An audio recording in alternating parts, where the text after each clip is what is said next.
Honest Stewie here, and I've just watched a great movie, another good one.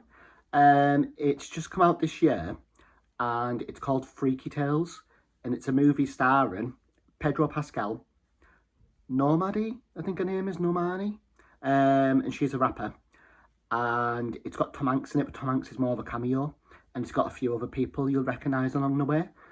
And to be honest with you, it's mint. I really enjoyed it.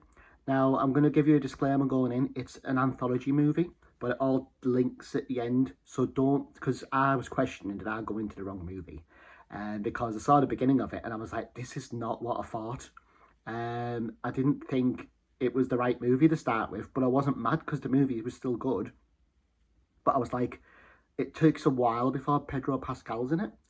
But in the trailer, it's based on Pedro Pascal's character. But he isn't really the main focus of the movie. Well, no, I'll tell a lie. They're all the main focus of the movie because they're all tied together. Now, the art design of it, like the direction of it, I loved it. I loved the camera work. I liked the 80s theme, set in the 80s. And I liked the overall narrative of it. And I just like the fact it is what it is as well. So I'm going to let you know what's great about it, what you might not like about it, and what obviously makes it another great movie I've watched. So I'll get into it now. Basically, you're either going to love the cinematography or you're going to hate the cinematography because it's set like an 80s camera. So you've got like the bars at the side. So it's like an old 80s movie set. And this narrative, you sort of talked through it a lot. People might not like that. I feel it worked. I feel it was mint from start to finish. There is a little tiny bit in the middle where I felt it went with, unfortunately, Pedro Pascal's story. I liked it. It was great. I just felt a little bit in the middle went a bit slow. But I was still invested enough for it not to affect the overall score of the movie. I still think it's great. I like to say it starts 4 anthologies. So you've got punks versus Nazis. You've got the rap battle, which I think was mint.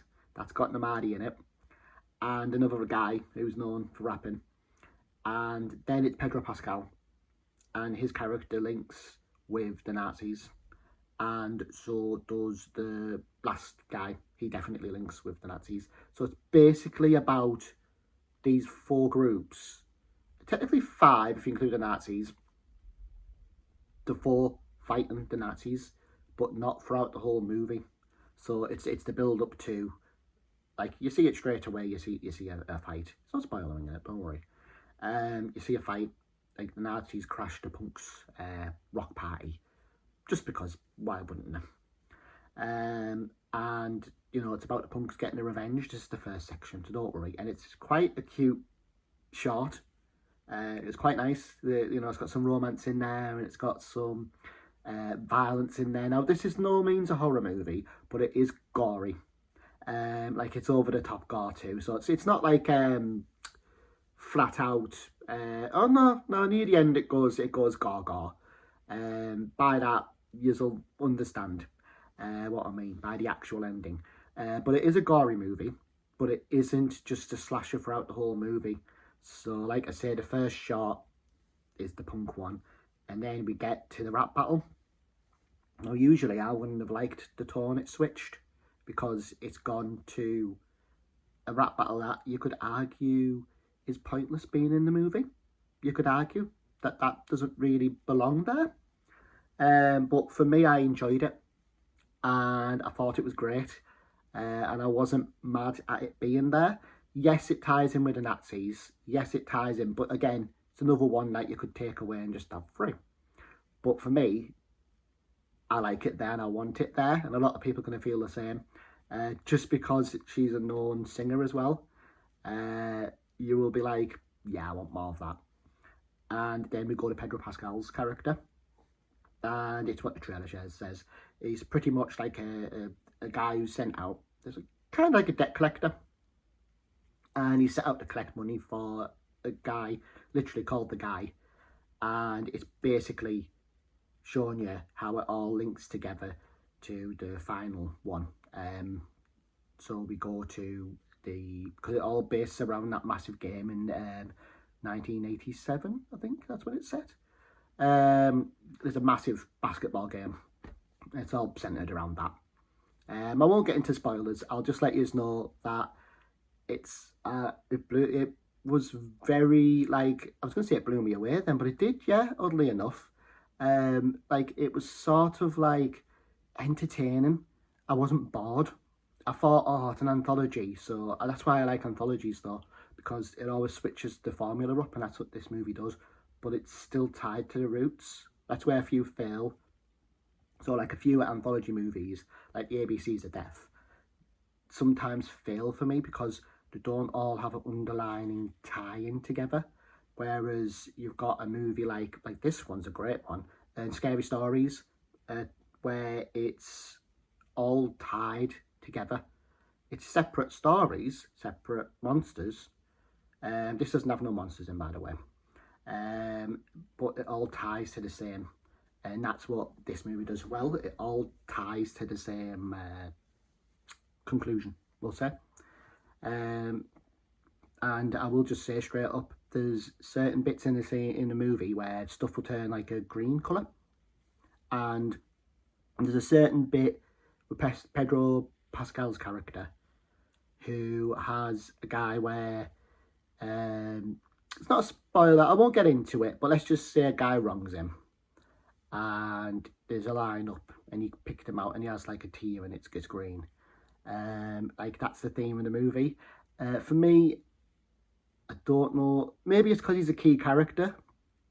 Maybe that's why, maybe that's that. I think it's like a key character thing, they all have a little green thing on, but he's never really seen again in the movie, the guy who wrongs Pedro Pascal.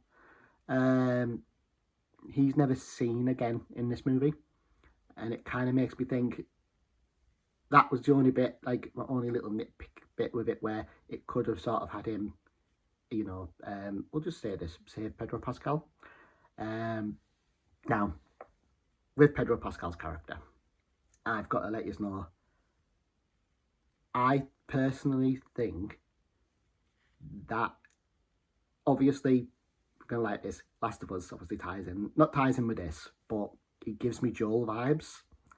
And I can see why they picked him to play Joel. He's 10 out of 10 for Joel.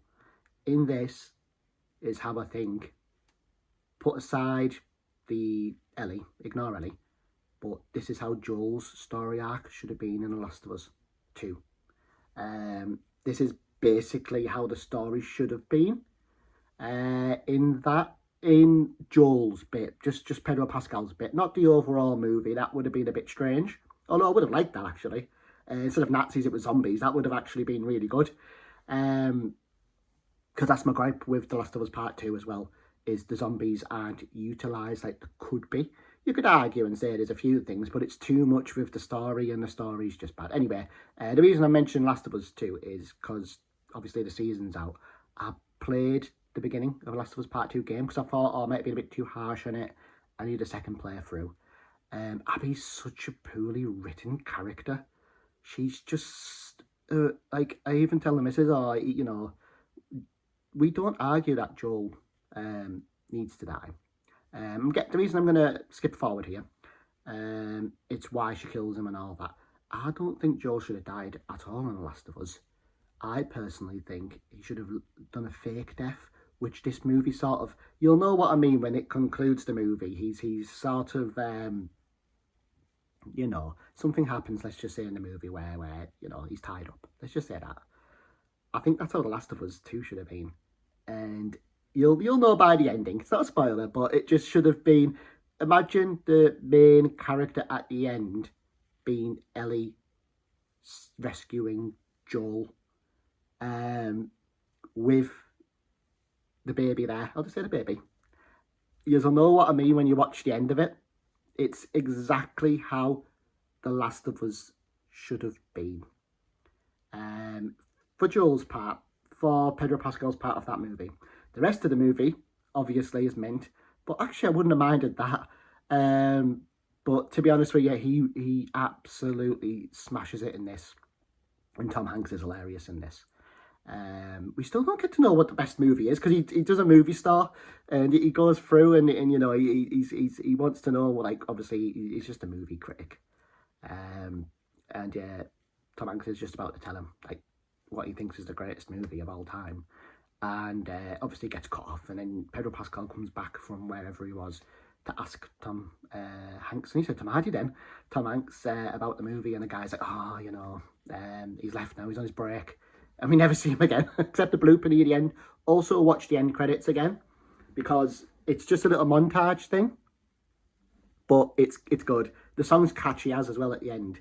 So yeah, Freaky Tales. It's not, oh no, it's on Amazon Prime. You can rent it on Amazon Prime. So I'd check that out. It's mint. Don't be put off by the trailer. It is what it is though. So you're either going to really like it, or you're not going to like it, or you're going to think it was... You're not going to be... If you don't like... Not cheap-looking things, but it's not a high budget, but then it is at times high budget. Like, it's higher budget than Love Hurts, but it's got the goriness out of Love Hurts. So it's like Love Hurts, the gore and that, but with a higher budget. But it's not a flat-out revenge movie. But then you could argue, no, at the end it turns into revenge. Yeah, pretty much it is a revenge movie, and it's pretty much, to sum it up, without it being spoilers here, it's just Nazis getting killed, and I'll happily watch that all day long. Like, you know, the only good Nazi's a dead one. Gory deaths too. Yeah, it's mint. Honestly, it's really good, and yeah, it's an easy watch.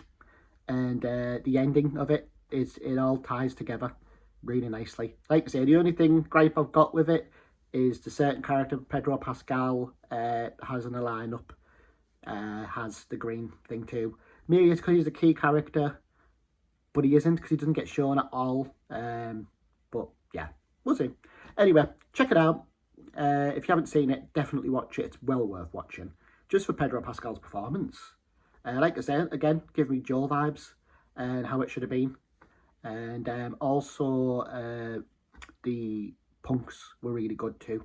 The two main punks were great. And the villain was good too, like the overall, the guy. He was class as well. He actually, you know, you dislike him from start to finish. No redeeming points. So, yeah, out of 10, 9. Because the only reason it gets a point took off is because of that character not coming up again, and it's a little bit sort of doesn't explain a lot at the end, but it's satisfying, but it doesn't explain fully what's going on, but you get the gist of it. Anyway, that's it for now. I will be doing another review on, I was going to do Havoc, wasn't I? But I figured, you know what, I'll let you make your own mind up on Havoc. It's got very mixed reviews as it is. I might do a review on that soon, but I probably won't, because I like Tom Hardy anyway, and I think it was a great movie. So, I'll see you in the next video, and I'll probably do, I don't know what review I'll do next, probably a game review or something. Probably, because the game I'm playing now, The Quarry, I know it's an old one, I'm probably going to do another top 5 games. I'll see you in the next one. Bye, it's got Wolfies in it. Wolfies.